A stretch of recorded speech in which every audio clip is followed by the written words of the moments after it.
আল্লাহ নবী বলছে আমার উম্মত যখন শেষ জামানায় গানে আসক্ত হবে, গায়িকায় আসক্ত হবে, নৃত্যে আসক্ত হবে, বাদ্যযন্ত্র বেড়ে যাবে, হালাল পানির মতো মদ পান করতে থাকবে।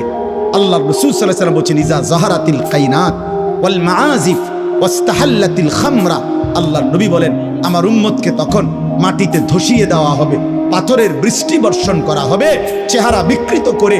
কোনো দিন রাত গভীরে এই নাফরমান এমন হতে পারে, আল্লাহ মাফ করে দেন, কোনো দিন রাত গভীরে শুইবার পরে ঘুম থেকে, গানের আসর থেকে, বাদ্যের আসরে, মদের আসরে, জুয়ার আসরে, প্রিয় ভাই আমার, আল্লাহর কসম মুহাম্মদ আরবি 1450 বছরে মিথ্যা বলে নাই।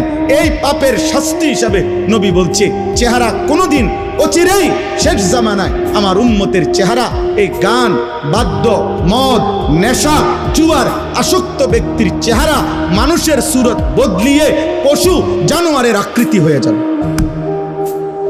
কোনো দিন হয়তো দেখবে সে, কোনো এক জেনারেশন হয়তো দেখবে বান্দর হয়ে গেছে, শুকর হয়ে গেছে। আল্লাহ মাফ করে দেন।